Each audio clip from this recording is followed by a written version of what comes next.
여러분 안녕하십니까. 출발 성공 투자 오늘 하루 진행을 맡은 온인주 김수정입니다.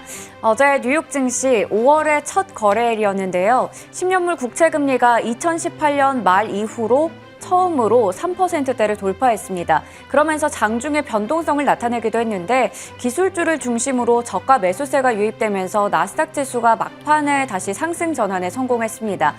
좀 걱정했던 맞아요. 애플과 아마존 같은 경우에도 반등하는 모습이 나타났는데요. 어제는 대형 기술주 에너지 섹터가 강세를 보였고요. 반면에 부동산이라던가 경기 방어주 쪽에서 하락이 나왔습니다. 종목별 흐름을 차분히 보시면 시장의 맥이 하나가 잡히실 텐데요. 잠시 후에 보겠습니다. 먼저 간밤 마감된 미증시부터 체크해 보시죠. 지수부터 보겠습니다.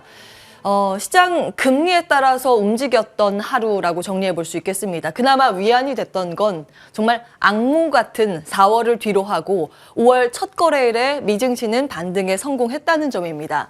일단 장중 흐름 보시면 미국의 10년물 국채 금리의 장중 흐름인데요. 계속해서 상승세를 시현하면서 이게 3%를 돌파하기도 했습니다. 이런 흐름이 나오자 나스닥 지수의 이런 성장주들의 흔들리는 모습이 장중에 나타났습니다만 막판에는 그래도 금리가 다소 꺾이면서 안정된 흐름을 보였습니다. 3% 밑에서 2.9%에서 마감을 기록했고요. 그러면서 탄력적으로 막판에 저가 매수세가 특히 성장주 위주로 잡혔습니다. 나스닥 지수는요, 이 1시간 동안 무려 2.5%나 쭉 올라가면서 종가를 썼는데요. 종가는 전거래일보다는 1.63%의 강세, 그 다음 올랐던 게 S&P 500 지수 0.6% 가까운 상승폭입니다. 다우 지수가 가장 상승률이 적었습니다. 0.26%의 플러스권 연출했습니다. 다음 보실까요? 다만 좀 아쉬운 게 심리는 여전히 크게 나아지지 않은 모습입니다. 일반적으로 나스닥 지수가 1% 넘게 오르면 사실 이 CNN이 제공하는 공포 탐욕 지수가 한 4%, 4포인트 이 정도는 뛰었을 텐데 이날은 그 전날보다 1%포인트 정도밖에 오르지 않았습니다. 여전히 심리는 공포 영역에 머무르고 있습니다. FOMC 결과 발표가 얼마 남지 않았죠. 그를 앞둔 대기 모드가 심리에서는 역력하게 드러나고 있습니다. 다음 보시죠. 자, 종목별 흐름 보겠습니다. 하나의 맥이 바로 이건데요. 그동안 계속해서 밀렸었던 친저가 성장주들은 동반해서 강세 흐름을 보였습니다. 마이크로소프트, 구글 2% 넘는 강세였고요. 애플과 아마존은 장중 내내 마이너스권 흐름을 보이다가 막판에 저가 매수세가 유입되면서 가까스로 플러스 전환에 성공했습니다. 메타버스 테마도 강한 모습이었고요. 반도체주들 그동안 이 낙폭이 컸었던 종목 위주의 강세가 포착됐습니다. 반면에 여기에서 지금 빠졌나요? 신고가 종목들 이를테면 가치주, 펩시코, 코카콜라 이런 음식료 관련 기업들, 존슨앤존슨 시장 방어적인 성격을 가지고 있는 종목들이 하락세를 기록하면서 마무리가 됐습니다. 다음 보시죠.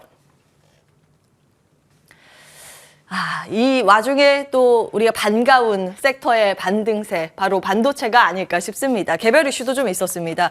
타이 미 무역 대표부 대표가 치솟는 인플레이션을 해결하기 위해서 지금 모든 카드를 테이블 위에 꺼내놓고 있다고 발언을 했습니다. 여기에는 관세 인하 카드가 포함이 되는 건데요. 이 발언이 나오자 즉각적으로 반도체주가 손잡고 올라가는 모습이었습니다. 여기에 온 세미컨덕터가 호실적을 발표한 데 이어서 컨퍼런스 콜에서 앞으로의 가이던스마저 긍정적으로 발표를 했습니다. 그래서 반도체 소부장단이 견조한 흐름을 보였습니다. 다음 보시죠. 이 영향으로 MSCI 국가 추종 ETF의 흐름을 보시면 한국 지수가 나머지 국가에 비해서 견조한 플러스권을 나타냈다는 게 체크되고 있습니다. 이머징 추종 ETF는 0.14% 밀렸지만 한국 지수가 0.33%의 플러스권 기록을 했습니다.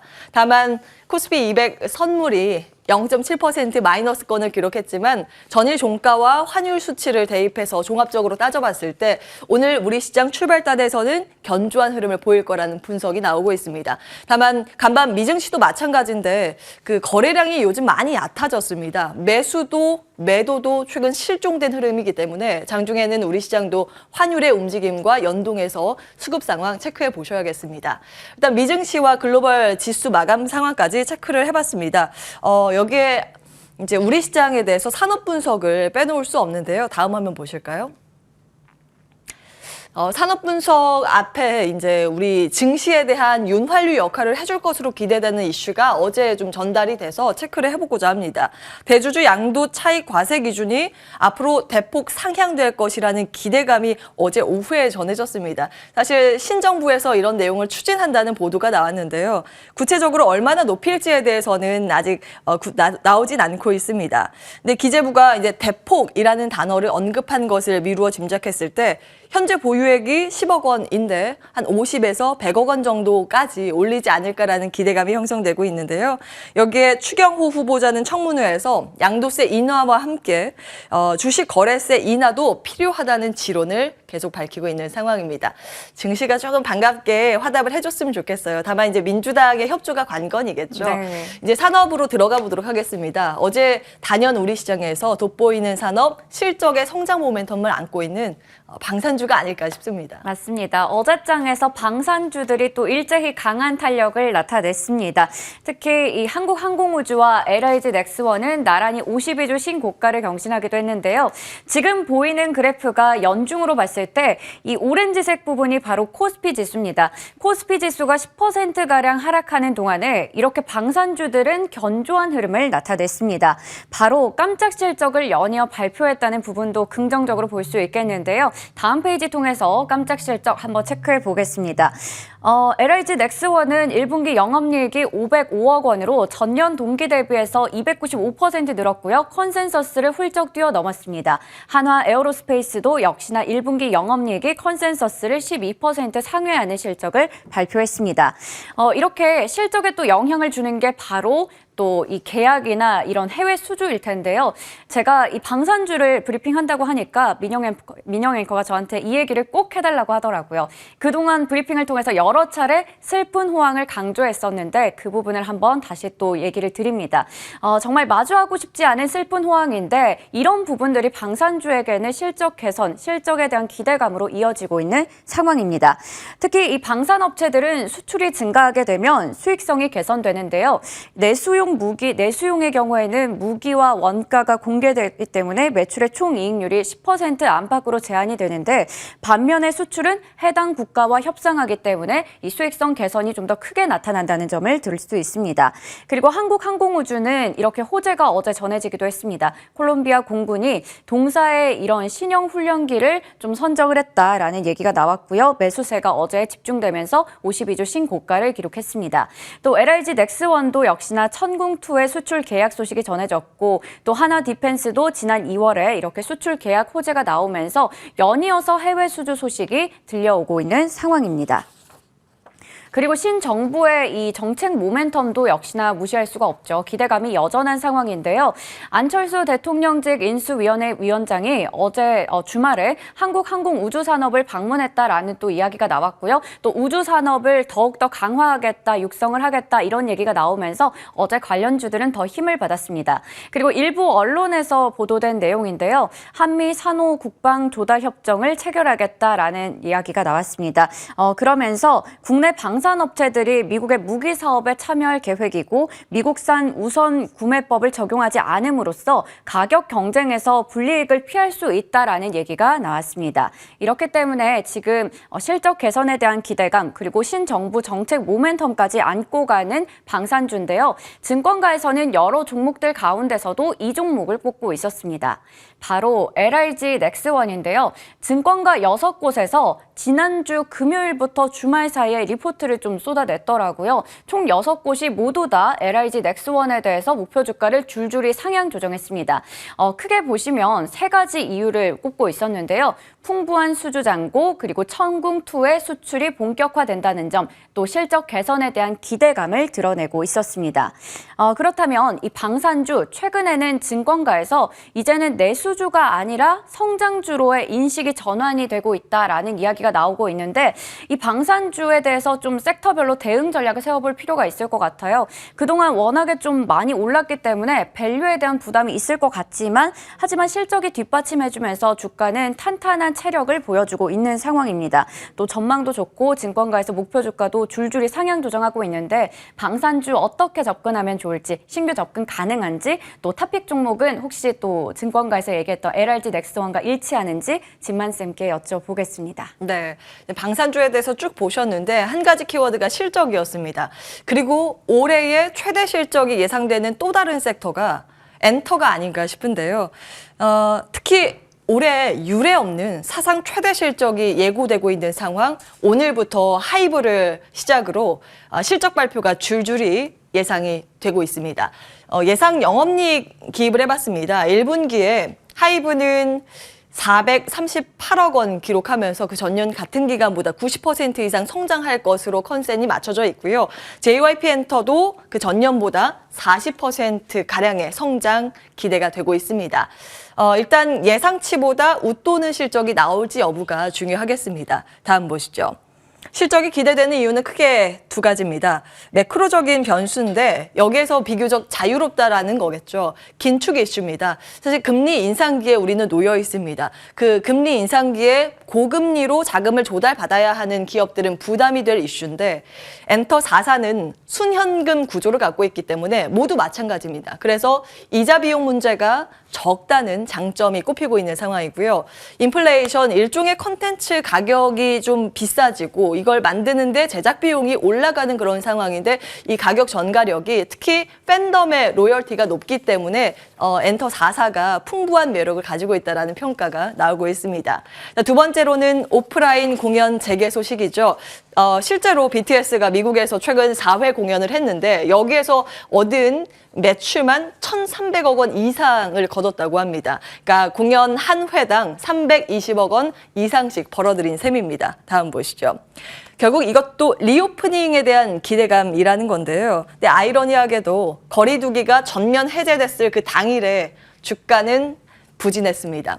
그 JYP엔터가 7% 넘게 급락했고요. YG, SM 모두 6% 하락 마감을 했습니다. 이 리오프닝 기대감이 엔터에서 화장품으로 이동하는 분위기가 그 당일에 감지됐습니다. 클리오가 10% 가까이 급등세를 시연하면서 이제는 화장품으로 다시 봐야 되는가라는 목소리가 많기도 했죠. 다음 보겠습니다.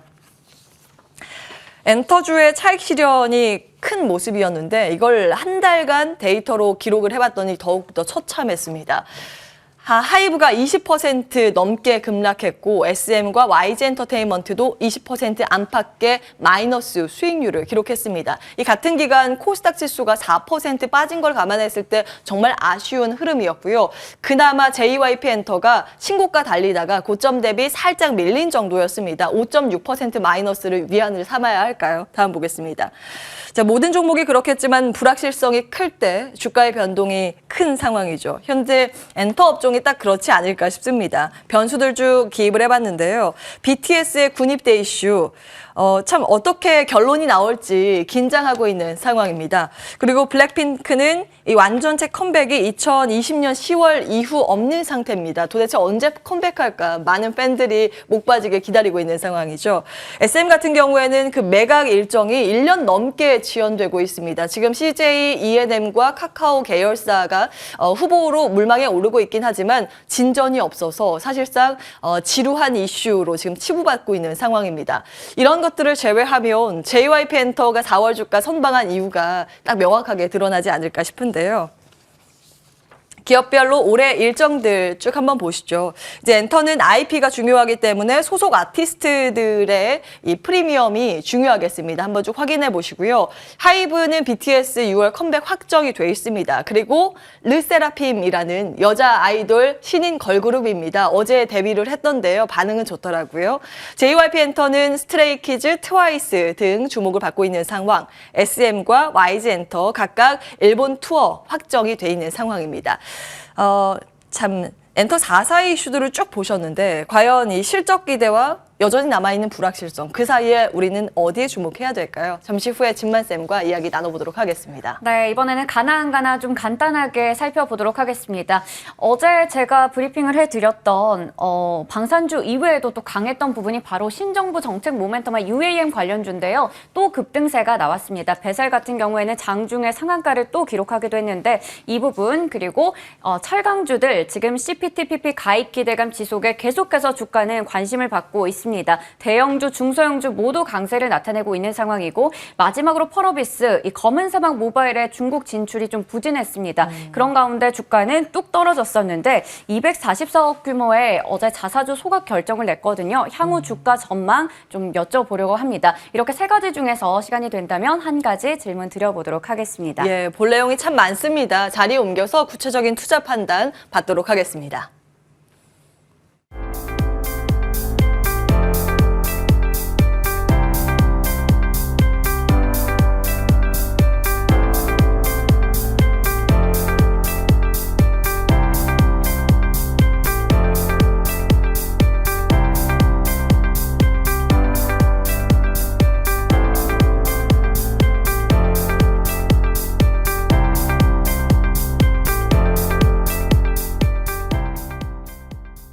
네, 구체적인 내용은 진만쌤과 함께 하겠습니다. 주식명가 MTNW 김진만 어드바이저 나오셨습니다. 안녕하세요. 네, 안녕하세요. 네, 오랜만에 뵙는 건 아니고 자주 뵙습니다. 저희 11시 때 코너 같이 진행을 하거든요.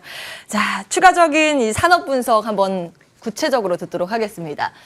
첫 번째는 방산주에 대해서 기대감이 정말 높은 상황입니다. 실적도 받쳐주죠. 앞으로의 정부도 신정부도 이쪽을 밀어줄 거라고 하죠. 모멘텀도 많은 상황. 그리고 참 슬픈 호황이라고 앞서서 그 수정 앵커가 표현을 했습니다만 이 전쟁으로 인해서 평화 비용이 늘어나고 있는 상황입니다. 각 국가에서 지금 군비 경쟁에 들어간 듯하게 증가세가 포착되고 있는데요. 그의 안에서 우리는 이제 투자 판단을 어떻게 가져가는 게 좋을까요? 네, 방산주 보시면 전체적으로 다 성장을 정말 잘하고 있습니다. 이제 정말로 외형적 성장을 하고 있는 모습을 딱 보여주고 있고요. 이제 주가도 급등과 급락을 반복하는 게 아니라 이제 천천히 올랐다가 조정이 있었고 조정 다음에 또 천천히 오르는 그런 아주 아름다운 이제 성장세를 기술적인 모양도 보여주고 있고 이를 바탕하는 것은 아무래도 뭐 실적이라든지 기타 긍정적인 외부 요인들이 좀 혼합이 되면서 이 부분들이 플러스 요인들을 작용을 하고 있는데요.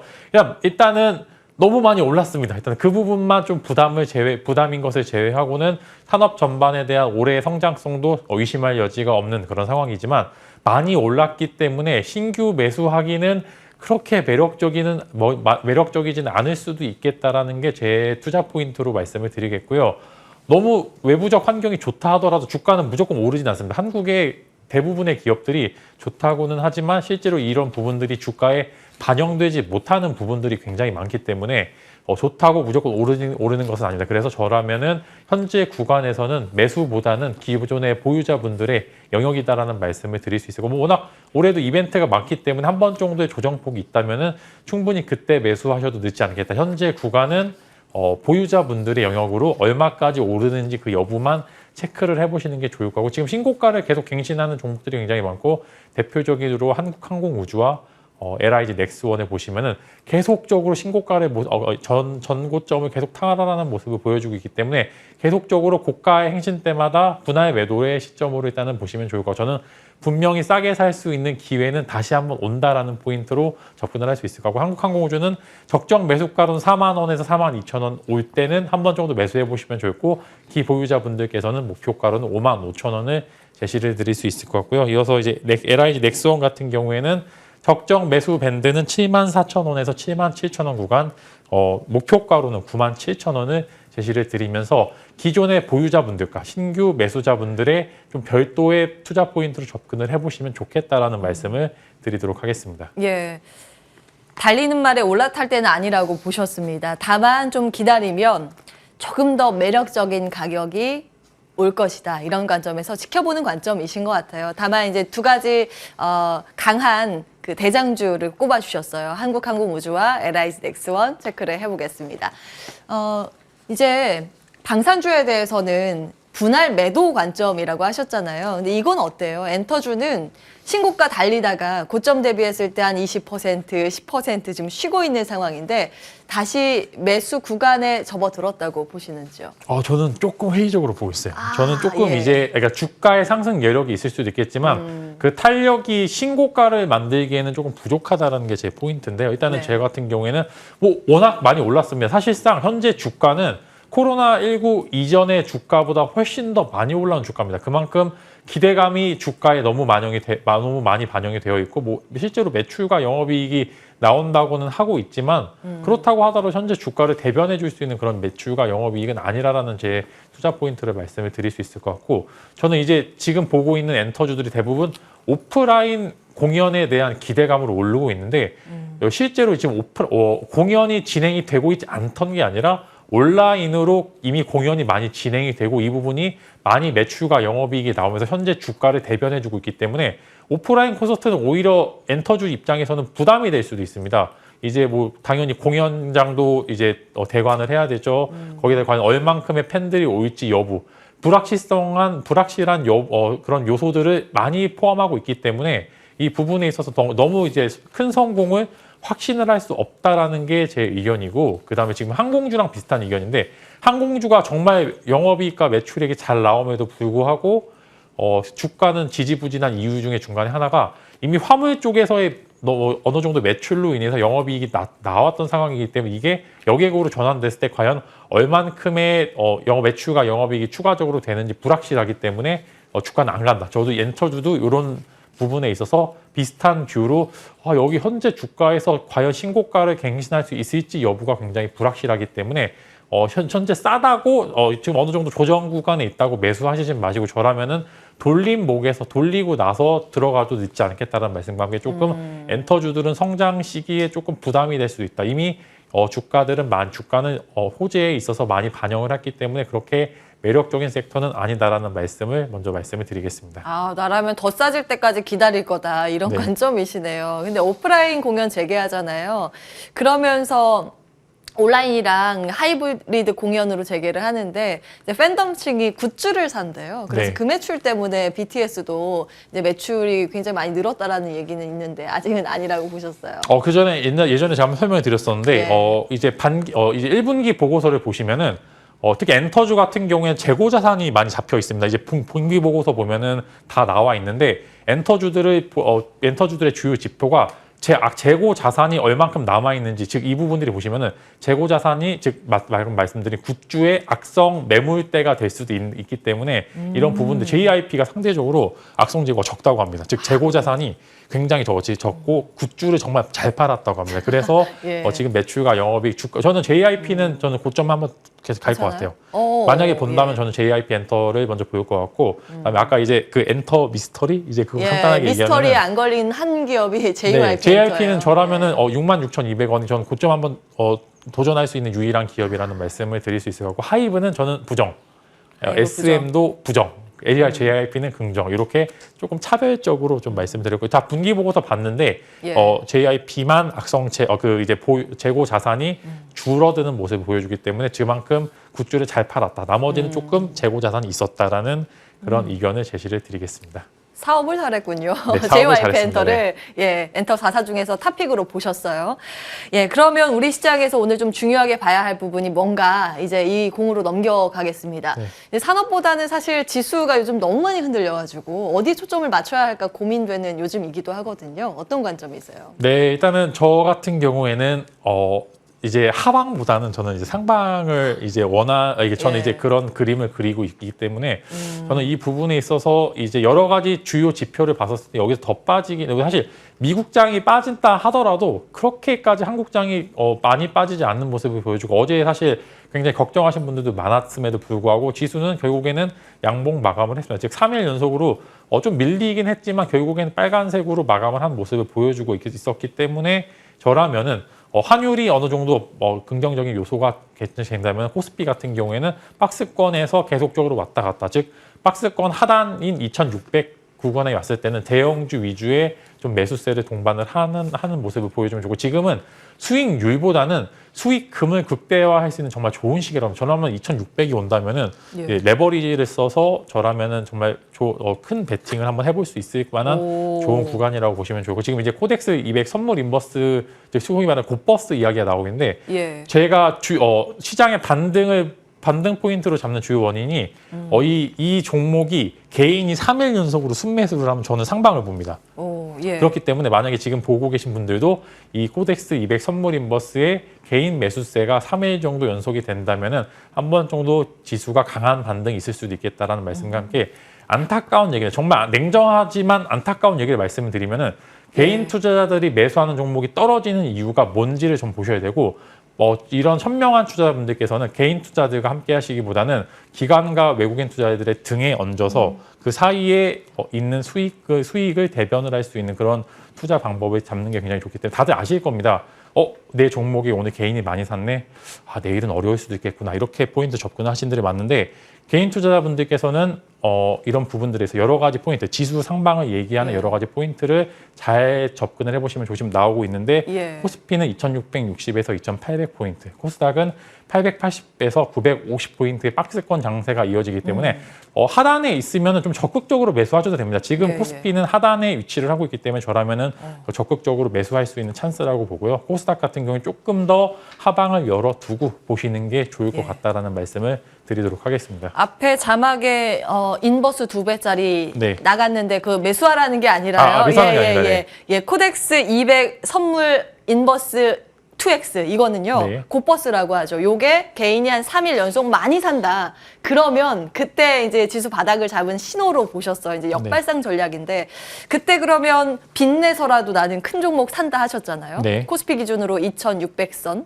잠깐 이탈되면 네. 어떤 종목 담을까요? 저라면은 이제 인덱스 종목인 뭐 삼성전자나 하이닉스를 매수하는 방법도 굉장히 좋고 뭐 코덱스 인버스 곧버스가 있다면 이제 코덱스 레버리지도 있습니다. 그렇기 때문에 지수에 베팅을 하는 모습도 굉장히 좋은 이제 하나의 방법이라는 말씀이고 지금 적극적으로 매수를 했다면 아마 이제 전인거래 어제 좀 적극적 공격적으로 매수하신 분들은 아마 어느 정도 조금 이제 기대를 해보실 만한 분도 계시기 때문에 저라면은 이런 대형주 위주의 상승세가 이어질 것으로 좀 말씀을 드릴 수 있고 뭐 당연히 상단에 가면은 또 어느 정도 종목을 정리하고 하방 매팅보다는 좀 관망의 자세로 보시면은 굉장히 여러 가지 전략을 다 같이 쓰실 수 있기 때문에 그런 부분들에 있어서 이제 방송 보시면서 대응을 하시면 좋을 거고 최근에 뭐 지수가 2,600이 무너진다. 환율이 1,300원이 돌파가 될 것이다. 이런 분들이 굉장히 많은데 예. 뭐 명성은 하락론자들이 얻을 수 있겠지만 결국에 돈은 상방론자가 봅니다. 그래서 방송을 항상 보시면서 이제 시장 대응하는 법들을